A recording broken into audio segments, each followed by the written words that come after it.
जीवन में लड़ना है, हर आदमी से नहीं लड़ना है। इतना पढ़ो, जान लगा दो। जिंदगी में एक फ्रंट चुनो, उसी पे लड़ो, बाकी सब बंद कर दो। विषम परिस्थिति में अपने साहस को बनाकर रखो, रास्ते मिलेंगे।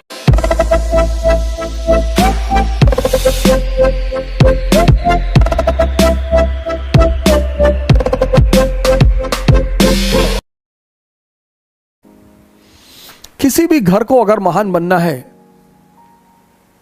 किसी भी राष्ट्र को अगर महान बनना है, किसी भी समाज को अगर महान बनना है, उसका एक ही सूत्र है, आंतरिक स्थिरता और शांति। Internal peace and stability.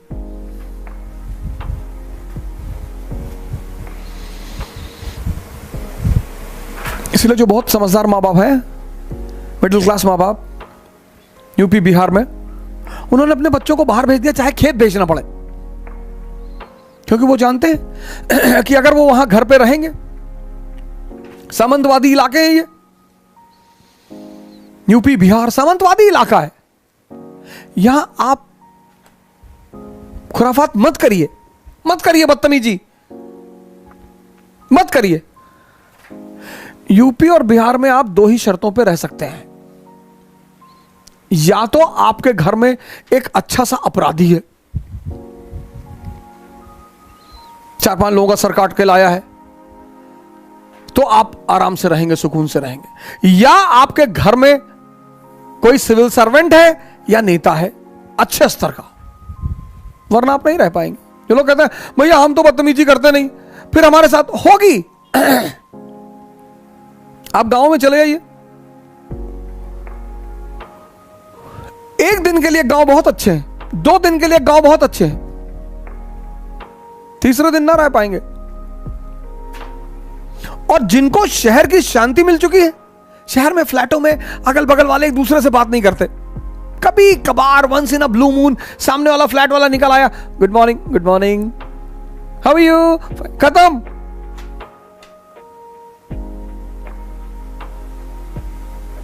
खत्म। इस दिल्ली जैसे मेट्रोपोलिस में, मुंबई में बहुत लोगों को बड़ी शांति मिल गई। परिवार है, बच्चे हैं, सैटरडे संडे को वीवीआर चले गए, अभी लॉकडाउन में थोड़ा दिक्कत चल रहा है तो कोई बात नहीं, घर ही में अपना खाना पीना बना लिए, नाच गा रहे हैं, खुशी से हैं गांव में। और उसकी वजह क्या है? जनसंख्या। एक एक घर में 10-10, 12-12 लोग हैं, एम्प्लॉयमेंट है नहीं, आय का स्रोत है नहीं। अपने घर में लड़ेंगे तो खुद ही को मार डालेंगे, तो बगल वाला खुशी है तो उससे लड़ो ना। बहुत चुनौतीपूर्ण है इस वक्त इन स्टेटों में सरवाइव करना।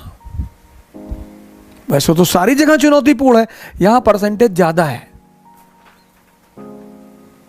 कुछ लोग सबसे लड़ते रहते हैं, रिक्शे वाले से लड़ गए, ऑटो वाले से लड़ गए, टेम्पो वाले से लड़, जानते नहीं हो कौन हो भैया?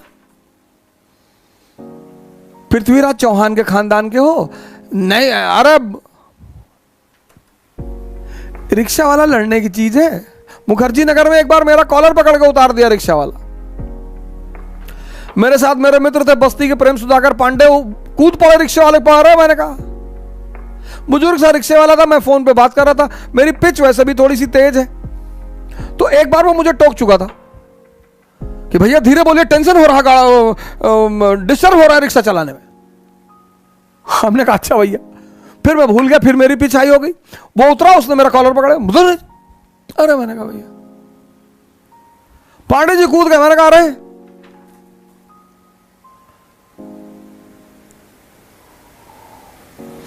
जीवन में लड़ना है, हर आदमी से नहीं लड़ना है।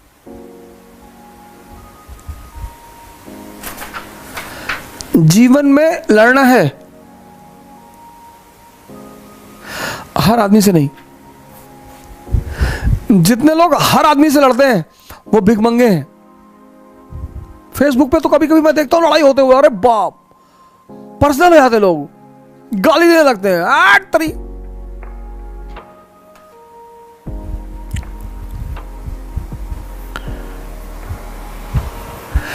लोग राम के लिए लड़ रहे हैं, अल्लाह के लिए लड़ रहे हैं, अपने अब्बा के लिए ना लड़ेंगे। हो सकता है उनके अब्बा 4 घंटे से पानी मांग रहे हो, उसके लिए कोई ना जाएगा। हो सकता है पिताजी सुबह से कह रहे हो कि बेटा बाहर जाके मेरी दवा ले आओ, वहां ना जाएंगे। राम के लिए लड़ रहे, राम के लिए। अरे राम खुद ही बाहुबली अपने लिए लड़ लेंगे, तू क्या लड़ेगा? अल्लाह के लिए तुम लड़ोगे? खड़े हो नहीं पा रहे हो, हवा चल रही है तो हिल रहे हो, अल्लाह के लिए लड़ोगे?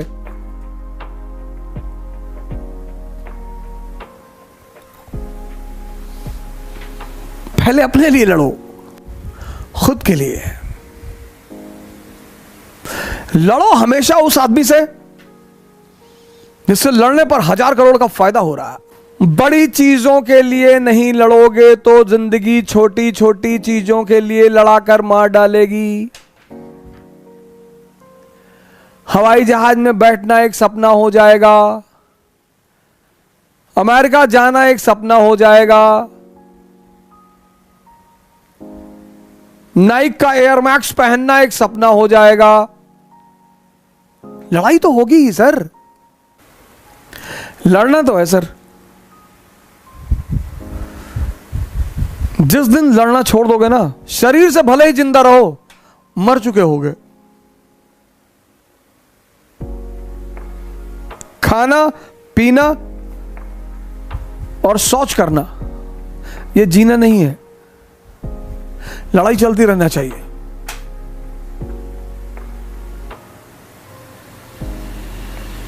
हमसे बड़े सारे लोग कहते हैं कि क्यों इतना टेंशन लेते रहते हो, नई नई चीज करते रहते हो, क्या चाहिए?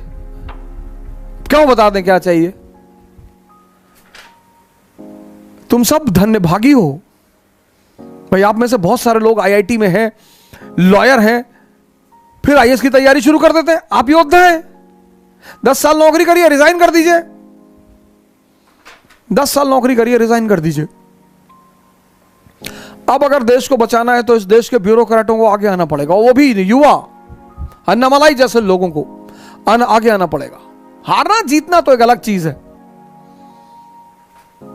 क्योंकि इन बदमाशों से ये आम आदमी ना निपट पाएंगे। आपको आना पड़ेगा, ब्यूरोक्रेट्स। 5 साल नौकरी करो, 10 साल नौकरी करो, रिजाइन कर दो, एक इलाका चुन लो, इलेक्शन लड़ो। और जिस दिन 350-400 ब्यूरोक्रेट भारत के पार्लियामेंट में पहुंच गए, सुपर पावर सर। यही एक रास्ता है। भारत का जब भी सुधार होगा ऊपर से होगा सर, क्योंकि नीचे की जनता बहुत इनोसेंट है सर। 70% इतनी इनोसेंट है, आप इसको समझाने जाओगे या आपको मार के भगा देगी।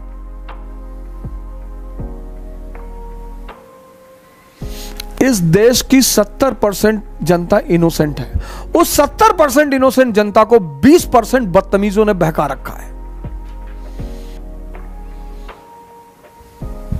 3 क्लासें दुनिया में, capitalist class, middle class, working class.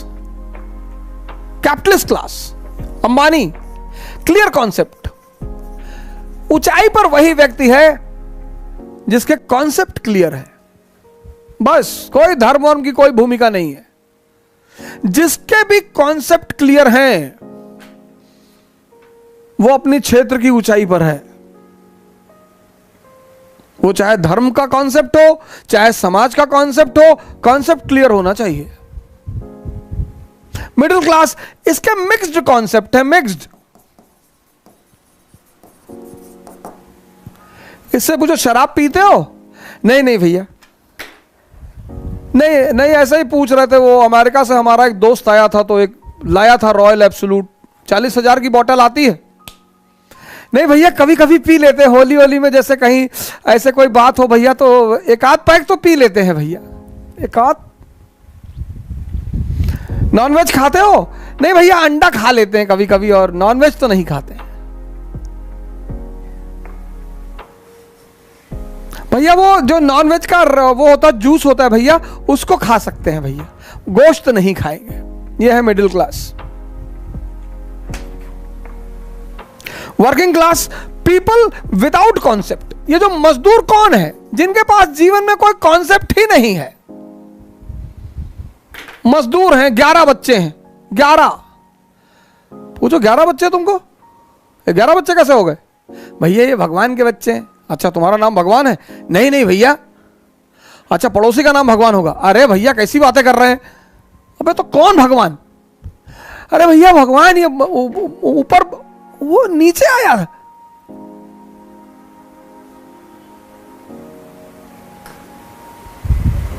दुनिया में हर वो आदमी मजदूर है जिसके अपने जीवन के कॉन्सेप्ट स्पष्ट नहीं है। सिंपल सिद्धांत है। दुनिया में हर वो आदमी महान है जिसके अपने जीवन के कॉन्सेप्ट क्लियर है। ये करना है मतलब करना है, क्योंकि आप बाहर निकलोगे, जितने लोगों से बात करोगे उतना कंफ्यूज होते चले आओगे। हमें जब पहली गाड़ी लेनी थी तो हमारी श्रीमती जी बात करने लगी कि यार वैगनार लेने जाए, WagonR is a middle class car and WagonR you don't get the feeling of a car. इन्होंने कहा यार वैगनार नहीं लेंगे। हमने कहा ठीक है वैगनार मत लो, दूसरी कोई गाड़ी ले लो। फिर उन्होंने बात किया तो बोली हुंडई लेंगे। हमने कहा हुंडई ले लो। फिर उन्होंने कहा कि नहीं हुंडई में यार मेंटेनेंस बहुत है और एवरेज बहुत कम है। हमने कहा तो छोड़ो फिर कोई और गाड़ी देख लो। सर 5 महीना ये ड्रामा चलता रहा, गाड़ी आई ही नहीं, चूंकि लेना इन्हीं की मर्जी से था। फिर मैंने एक दिन इनसे कहा, मैंने कहा चल गाड़ी लेते हैं, चल। कौन सी गाड़ी? मैंने कहा चुप, कुछ बोलियो मत, चल। महिंद्रा के शोरूम पहुंचे सर, कॉन्सेप्ट महिंद्रा नोएडा में। मैंने कहा भैया स्कॉर्पियो लेनी है टॉप मॉडल। कहा सर मैं आपको स्कीम, मैंने कहा कोई स्कीम उसकीम मत बता, सीधे बता कितना पैसा देना है, बस खत्म, चेक काट के देता हूं, शाम तक गाड़ी घर पे चाहिए। कहा स्कीम तो पूछ लिए। मैं कहा पूछना ही नहीं। जिंदगी में छोटी छोटी चीजों के लिए किसी से क्या पूछना। कपड़ा खरीदने जा रहे हैं 4 लोग को लेके जा रहे हैं, लड़की देखने जा रहे हैं 5 लोग को लेके जा रहे हैं। अब 5 लोगों में से एक ने किसी ने कह दिया बाल छोटा है लड़की का, तो बाल में कहां घुसे जा रहे हो? बाल एक्सटेंड करवा लेंगे, बड़ा करवा लेंगे। 5 लोगों को लेकर लड़की देखने जाओगे, तुम्हारी शादी कभी होगी ही नहीं। और लड़की देखने जाना मत, और जब भी लड़की देखने जाओ तो शीशा भी लेकर जाओ। एक बार लड़की को देखो, एक बार अपना भी शीशा चेहरे में देखो। हिंदुस्तान में लोग लड़की देखने जाते हैं, इतनी औकात है तुम्हारी, लड़की देखने जाओगे? और जब भी किसी लड़की को देखने जाओ तो शीशा भी ले जाओ जेब में। और जब किसी लड़की के बाप से दहेज मांगो तो यहां मत्थे पे लिख के जाओ, अपने मत्थे पर, अपने पापा के मत्थे पे, कि हम भिख मंगे, हमारे अब अब्बा भिख मंगे। लड़की वाले तो देना ही चाहते हैं, उनसे क्या मांगना, लड़की तो दे ही रहे हैं सर, और किसी का जीवन ले लोगे। और आजकल के तो मां बापों से बिल्कुल नहीं मांगना चाहिए सर। वो बाप अपना पूरा जीवन लगा देता अपनी बच्ची को पढ़ाने में।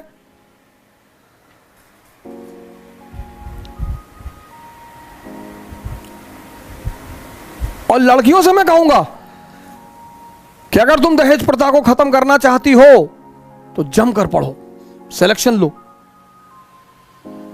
तुम दहेज लो,